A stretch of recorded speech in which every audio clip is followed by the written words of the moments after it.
香港特區前行政長官、中國政協副主席梁振英個女梁齊昕喺4月8日離世，年僅33。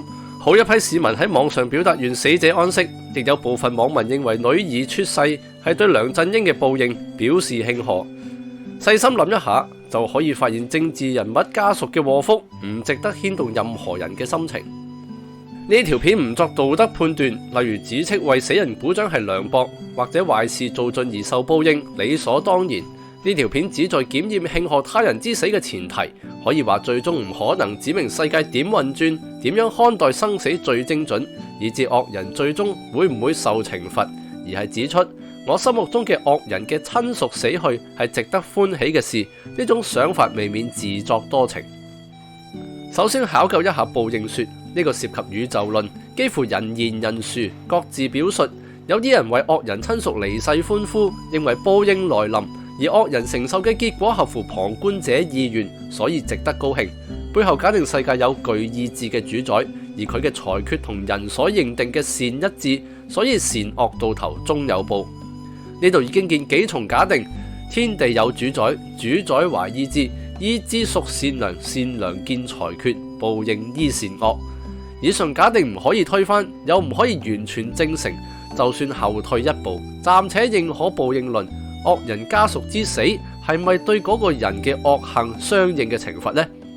有人照顧長期患病嘅家人，就算愛心再大，個中體力、精神嘅勞累不足為外人道，家人壽終仙遊，對在世者而言係解脫。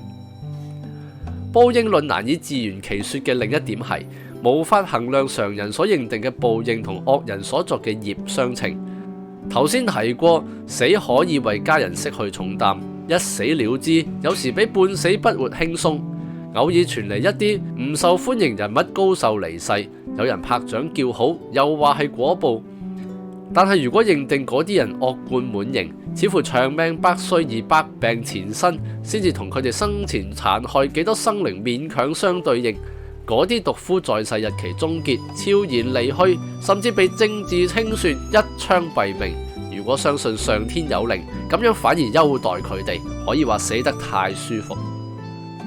我唔知梁齊昕猝逝為梁振英帶嚟幾大打擊，但係如果因為咁喝彩，背後嘅假定係梁振英愛梁齊昕，而女兒嘅死唔會為佢帶嚟好處。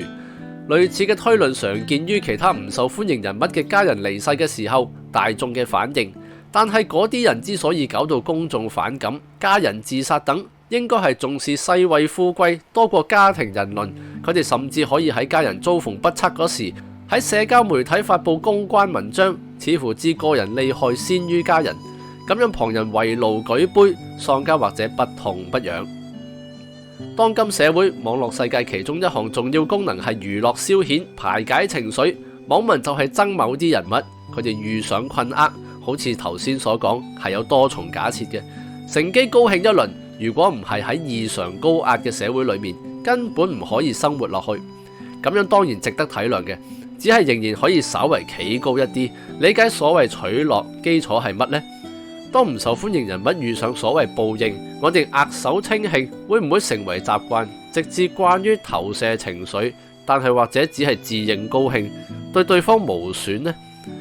有文化批判論者指現代社會令尋常百姓娛樂至死，就係一頭攏落去虛幻嘅事物裏面，自以為足以取樂。網絡花生喺今日極可能具備同等影響。我哋係咪足夠警醒，辨清所當喜慶係啲乜，所當幸災樂禍係啲乜呢？有意見或者中意呢條片，請 comment、like、subscribe、share。有餘力嘅朋友仲可以成為 Patreon 付費會員，等我哋走得更遠。